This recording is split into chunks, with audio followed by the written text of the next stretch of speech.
Eu admiro o melhor presidente que o Brasil não teve, o Dr. Enéas.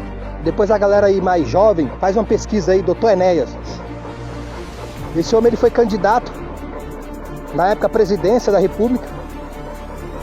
Um homem médico, dava aula para médicos, foi sargento das forças militares, um vasto conhecimento de economia, um vasto conhecimento social. Muitas coisas que acontecem hoje foram profetizadas, reveladas por ele, mas a galera daquela época, a geração daquela época, tirou ele como louco, como maluco, como uma pessoa que não sabia o que estava falando.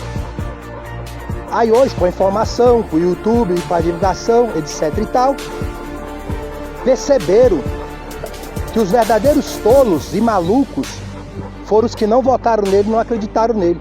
É claro que havia uma grande manipulação da mídia naquela época, e por isso também as pessoas não tiveram acesso à real pessoa do Dr. Enéas, que hoje tem.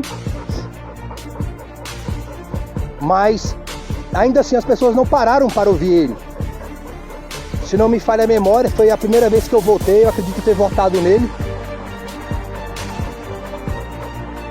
Só nos debates, nas entrevistas, nos canais abertos da época, se percebia que ele estava num nível muito à frente dos outros. Mas o povo não teve fé nele.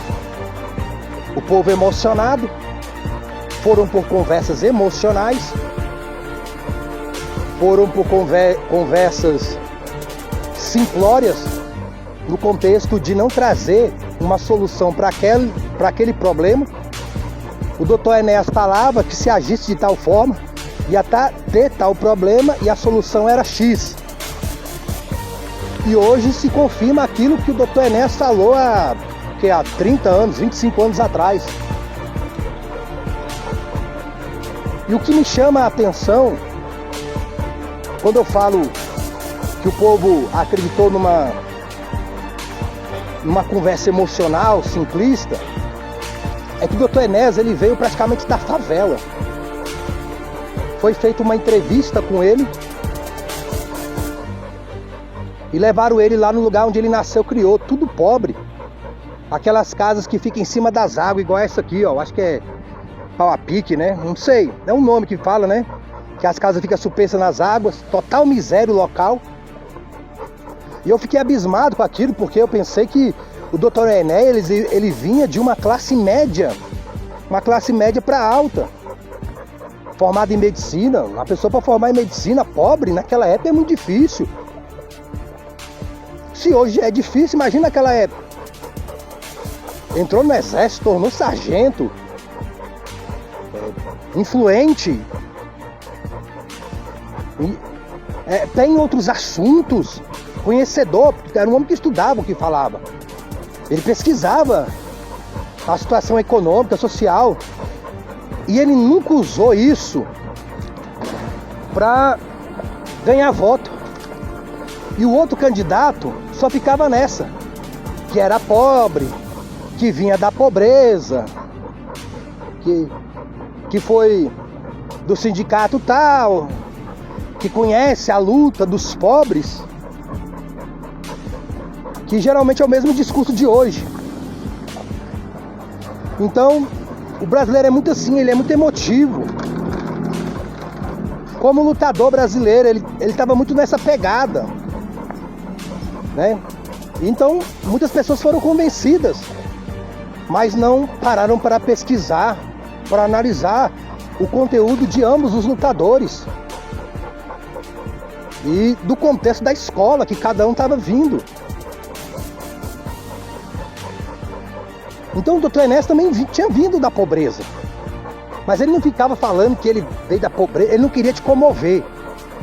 Ele queria mostrar ao povo brasileiro a capacidade de administrar, não só de uma forma teórica, mas de uma forma prática.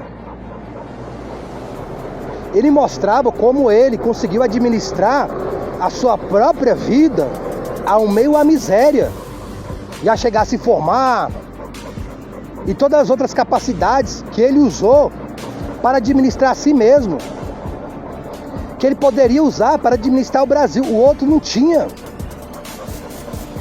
O outro não tinha essa administração de si mesmo. Era só na falácia, na emoção. E como tinha menos informação do que hoje, aquela geração daquela época se deixou levar. Então não precisava pesquisar o candidato, não precisava investigar o candidato, saber sua real trajetória de vida, de administração, de conhecimento econômico, social, político. O outro candidato falava que não gostava de ler, que a leitura não era para ele. Imagina uma pasta de processo que você tem que assinar e você não lê, que está voltada para a economia, para a prosperidade, ou para a falência, para a miséria. Bom dia.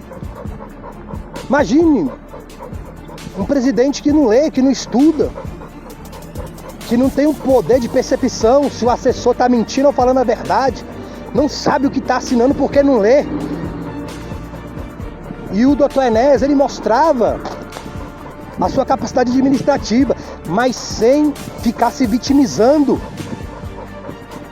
E na época já tinha uma imprensa maligna também, falava que ele estava sendo soberbo, que ele estava sendo arrogante.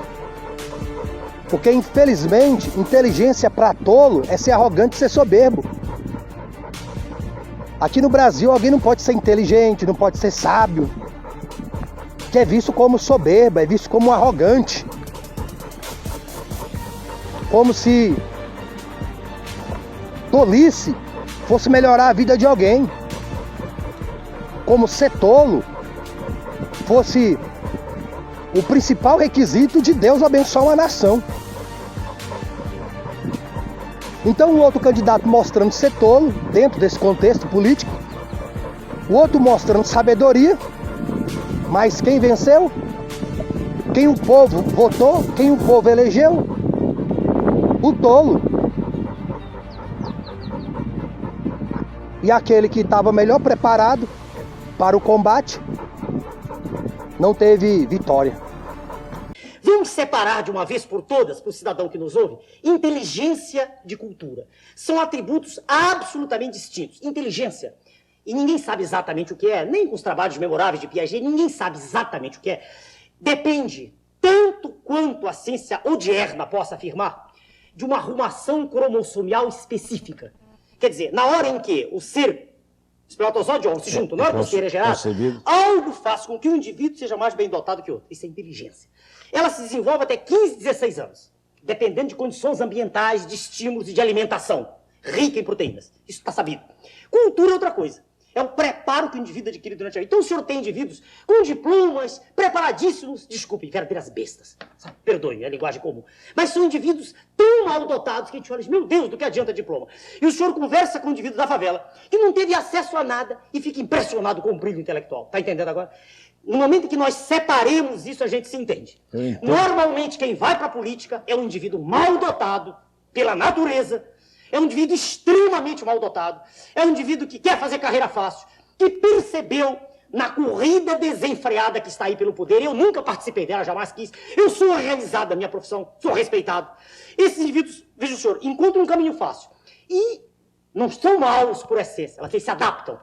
Quando um não se adapta, é posto para fora do meio, é um estranho no ninho. Quando um indivíduo, dentro do processo, reage e se manifesta contra as maldomias, existe rapidamente todo um mecanismo coercitivo, que o impede de prosseguir. E outros que poderiam pensar como ele se calam. Esta é a realidade. Não adianta tapar só com peneira. O processo está assim. Eu não estou dizendo que esses senhores são assim. Eu não disse isso. Eu disse que eles ficam assim.